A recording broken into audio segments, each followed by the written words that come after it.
Hello, সবাই কেমন আছেন? আশা করছি সবাই ভালো আছেন। আজকে একটি ইন্টারেস্টিং টপিক নিয়ে আলোচনা করতে চলে আসলাম আপনাদের সাথে। গতকালকে আমি দুটি বই কিনেছি এবং আজকে আপনাদেরকে আমি দেখাবো যে আমি কোন দুটি বই কিনেছি এবং এই বইগুলো নিয়ে এবং বইয়ের রাইটারদেরকে নিয়ে আমি একটু কথা বলবো। ধৈর্য ধরে আমার কথা শোনার জন্য আপনাদেরকে আমন্ত্রণ জানাচ্ছি। তো প্রথমত আমি দেখিয়ে দিচ্ছি যে আমি গতকালকে কোন দুটি বই কিনেছি। প্রথমত হচ্ছে এই বইটা, সাদাত হোসেন এর লেখা আগুন ডানার মেয়ে। নামটা আমার কাছে খুবই ইন্টারেস্টিং লেগেছে, এজন্য আমি বইটি কিনেছি।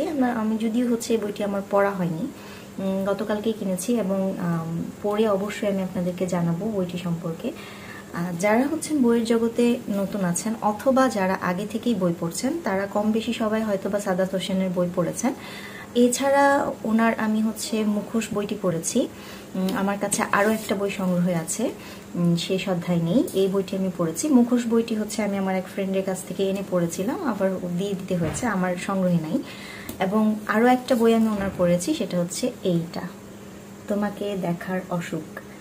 এটা মূলত কবিতার বই। আমি জানি না, আমি নেই ওনার সম্পর্কে আমি খুব একটা বেশি জানি না। আমার যতটুকু ধারণা, আমি লাইব্রেরিতে গিয়ে যতটুকু দেখেছি, উনি সম্ভবত কবিতা লিখতে বেশি প্রিফার করেন, মানে গল্পের তুলনায়। ওনার গল্পগুলো কেমন হয়, বা এই যে আমি দুইটা বই ওনার পড়েছি, কবিতার বই এবং গল্পের দুইটা বই, মুখোশ এবং হচ্ছে শেষ অধ্যায় নেই, এগুলো নিয়ে হচ্ছে আমি আলাদা ভিডিওতে বলবো, গল্পগুলো বলবো এবং ওনার লেখা নিয়ে বলবো। কিন্তু মূলত আজকে যেই বইটা নিয়ে হচ্ছে কথা বলতে বেশি আমি আগ্রহী, সেটা হচ্ছে এই বইটা, আমি পদ্মজা।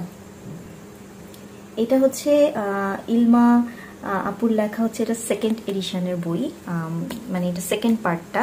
প্রথম পার্টটা হচ্ছে এইটা, পদ্মজা। এই বইটা আমি মেবি 1 বছর আগে কিনে আমার পড়া হয়েছে। তো এই বইটার লাস্ট যে ক্লাইম্যাক্সটা ছিল, সেই ক্লাইম্যাক্সটা পড়ার পরে আমার আর ধৈর্য কুলায় নাই যে আমি সেকেন্ড এডিশনের যে হার্ড কপিটা আছে এটার জন্য বসে থাকবো।